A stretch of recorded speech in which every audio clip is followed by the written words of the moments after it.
We'll go ahead and call Senate Utilities to order, March 14th, Tuesday.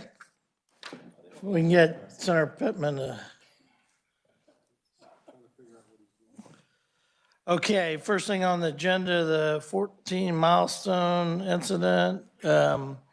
Gary Solomon, TC Energy. You want to go ahead and step up and kind of explain what happened? Sure. Is it on? Yep. Is that better? Yep. Okay. Chairman Olson, Vice Chairs Peterson and Francisco, members of the committees. Thank you for the opportunity to share with you information about TC Energy, our presence in the state of Kansas, and update you on our milepost 14 incident. For more than 70 years, TC Energy has provided reliable energy to millions. The energy we deliver is critical to power homes, businesses, and industries, and drives economic growth in every corner of the continent. In fact, TC Energy operates approximately 58,000 miles of natural gas transmission pipelines and more than 3,000 miles of liquids pipelines in the United States, Canada, and Mexico. We are proud that our infrastructure helps to fuel the world, including supplying more than 25% of the natural gas demand used in North America. Two of our systems go through 31 counties in Kansas, our A&R pipeline, which is a natural gas system, and the Keystone pipeline system. The Keystone pipeline system, which has the capacity to transport over 585,000 barrels of crude oil per day, stretches nearly 2,700 miles across the United States, including 310 miles here in Kansas. People that are at the heart of our work, and TC Energy employs thousands, including engineers, technicians, and other skilled workers, providing a source of income and stability for families in this state and across the country. TC Energy is proud to pay almost $5 million annually in salaries to workers in Kansas. TC Energy is committed to supporting the communities in which we operate. Not only do we support local organizations and initiatives and work to minimize the impact of our operations on the environment and local ecosystems, in 2022, TC Energy paid more than $28.3 million in property taxes in the state of Kansas. In fact, TC Energy is the largest taxpayer in many Kansas counties. At TC Energy, our core values of safety, integrity, collaboration, and innovation and responsibility guide our every action, from our projects and operations through our decision-making processes. Maintaining the safety and integrity of our pipelines and facilities is our most important commitment to our employees and the communities in which we work and operate.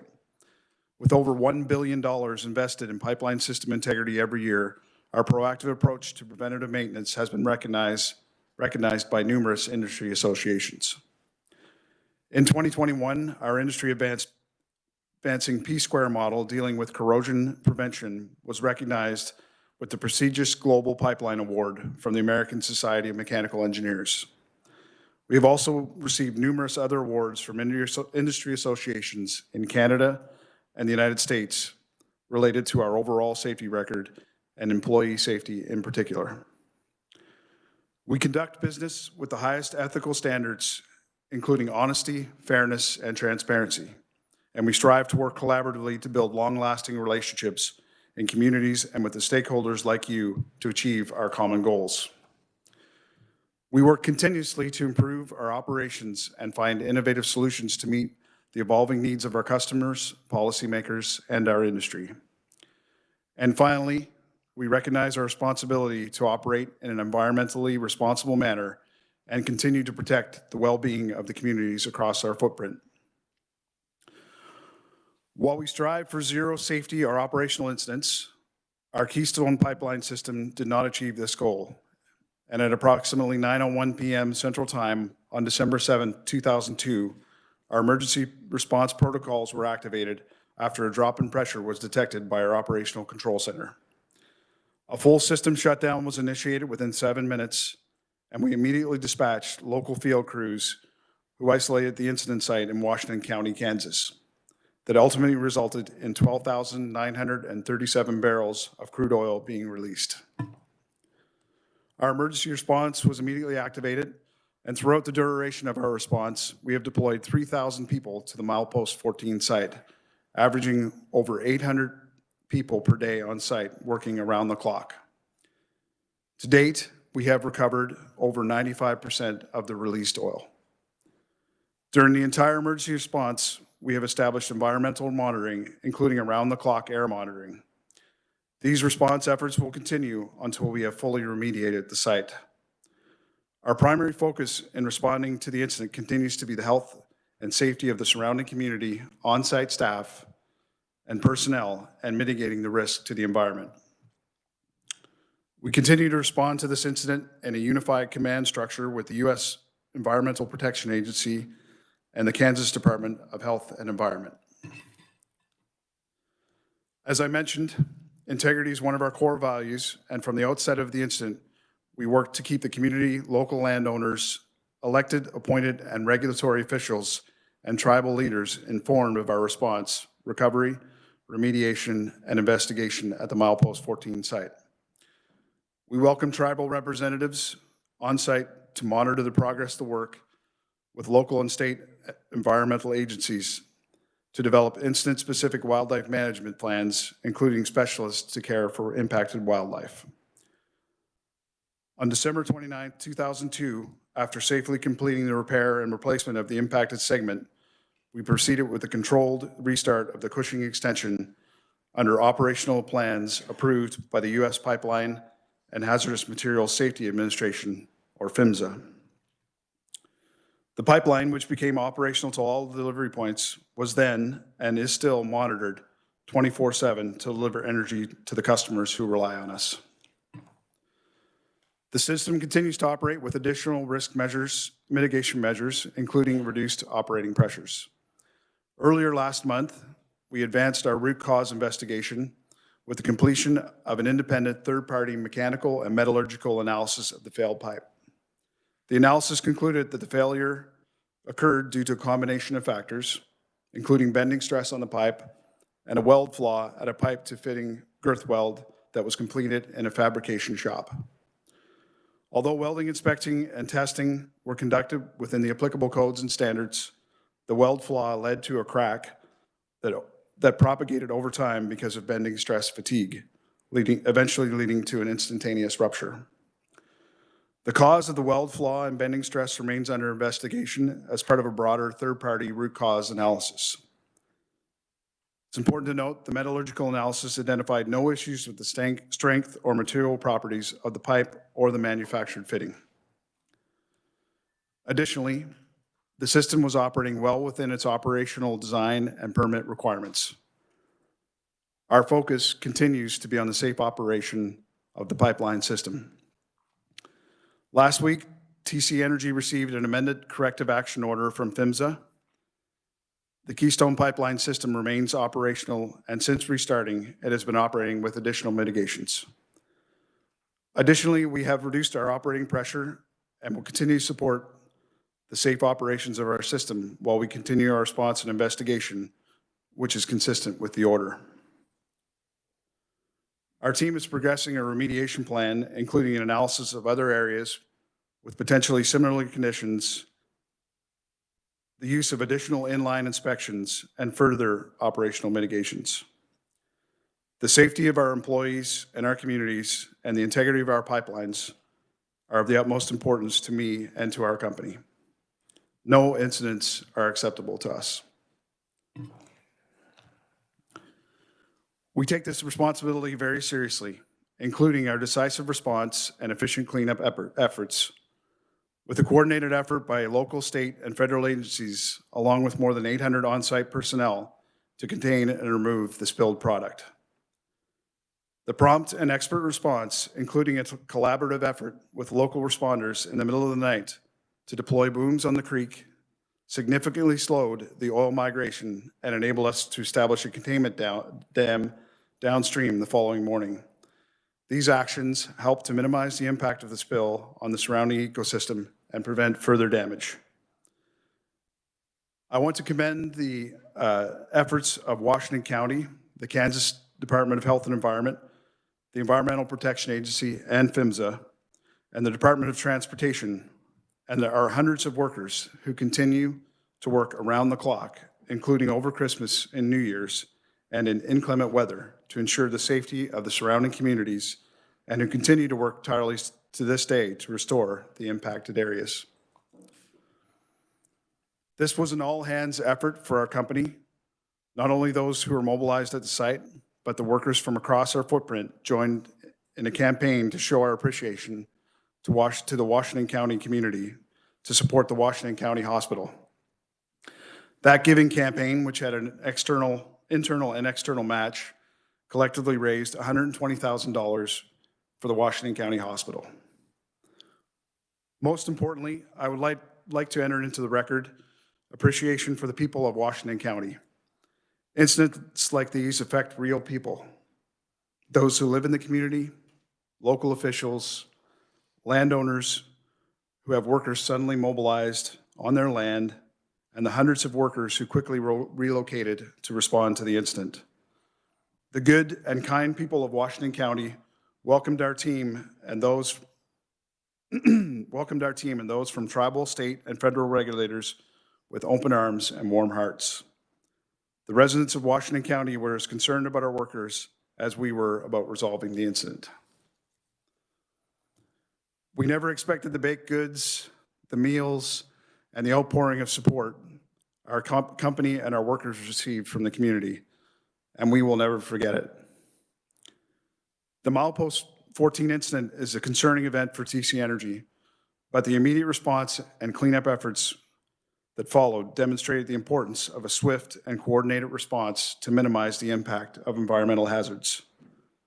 Our ongoing commitment to remediation, investigation, and shared learnings is unwavering. We will continue to prioritize safety and environmental protection in all aspects of our energy infrastructure, and the positive response to this spill is a step in the right direction. Finally, I thought I would leave you this afternoon, with the words from Dan Thalman, the editor of the Washington County News. In an editorial which followed a cookie drive led by the community for our workers who were spending Christmas working on the cleanup, Mr. Thalman wrote, and I quote, "Overall, we should be so proud of our local reaction to this oil spill incident. By no means should we blow it off like it isn't a big deal, but we should be thankful that TC Energy and other participating organizations have brought a cleanup army to make the situation right. While some of the state media and special interest lobbyists have tried to blow this incident up beyond what it is, here on the ground, we see the good work that is happening. And after seeing that good work, instead of tent encampments of anti-energy protesters filling the area, our community delivered cookies. How awesome is that?" End of quote. TC Energy is committed to fully restoring and reclaiming the impacted area, fully investigating the root cause of this incident, and applying the lessons learned not only in how we operate, but to lead improvement for our entire industry. While we do this, we will comply with PHMSA's order and develop remedial work plans that continue to improve the operational safety of this system. As we progress this work, we are committed to treating our impacted landowners with respect and to fairly compensate them for their loss. No incident is acceptable to us, and we acknowledge that our performance must improve.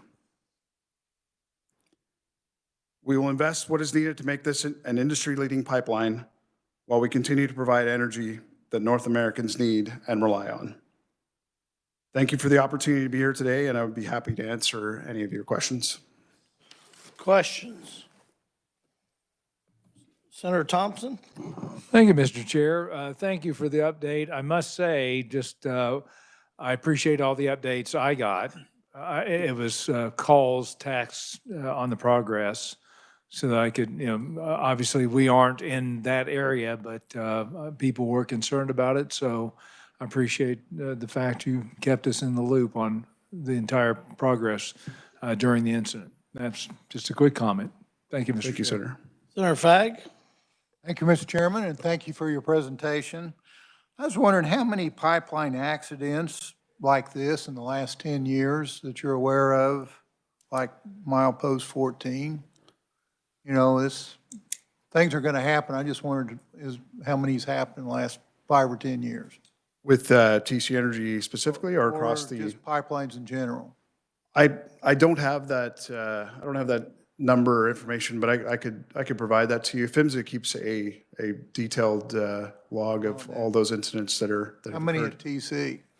At TC Energy, we've had a number of incidents over the past 6 to 7 years. There's been a few that have occurred. In each and every instance, you know, we've gone through the same process of establishing what the root cause failure was and remediating that issue. And we intend to do the same thing with this particular incident as well, ensuring that not only are we able to make sure that we've corrected whatever it is that caused this incident, but also share those findings with our industry as well so that they can learn from these events. Other questions? Senator Bowers? Thank you, Mr. Chairman, and thank you, Gary, for being with us today. I am the senator who represents Washington County. Were you in our city with us when we had our big gathering with all the different agencies and entities in the county? No, probably not. So we had a giant square round table, if you will, and all the people who were affected. There was landowners, however, there was the hospital, city, counties, anyone in government who needed to be at the table were there. So I really appreciate you doing that. And when I was hearing Scuttle here in the Capitol about having a hearing, I called the editor at the newspaper who you mentioned here and said, Dan, am I missing something here? Because I have no calls from home. I have no complaints. I'm a very hands-on senator too, that if there was a problem with what you were doing at home with cleanup, I would have known about it. And so I was really surprised to hear that we were thoroughly going to discuss this here. However, the people in Washington County appreciate what you've done. And you summing it up at the end of your testimony says it very, very well. I couldn't have said it better. The editor, Dan, couldn't have said it better. So I know they appreciate what you've done and that you appreciate the city and respect the people. And that means a lot to me.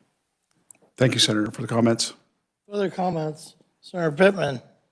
Thank you, and I do appreciate you coming in and talking about this. In contrast, some of the folks in my community asked me a lot about it because maybe we weren't as informed about what was going on with it. I think obviously you went to the locals and that makes a lot of sense. So I appreciate when we can have this out in public and have these Q&A because you know, I do believe that the pipeline technology is safer than on the road type technology where they can have oil spills and things like that. But I also want to be very conscious that we're doing the best we can to keep it non-impactful as it goes across our lands and the environment. I am worried though, because it seems like this is one of the bigger ones that the news has reported. I'm no expert on this, and that there's been a series of them. And I'm wondering, are we looking at even more severe breakages in the future? Are you doing something that's going to enhance? I know you say you got to do better, but it seems like we keep having them, and I just want to know how can you do better in terms of testing these things, make sure your welds are all good, all up and down that pipeline to make sure the useful life continues in an environmentally safe way. Thank you, Senator. We will be, as I mentioned, you know, safety is the utmost priority for us. We don't want these incidents to happen. Obviously, this is not something that we want to deal with.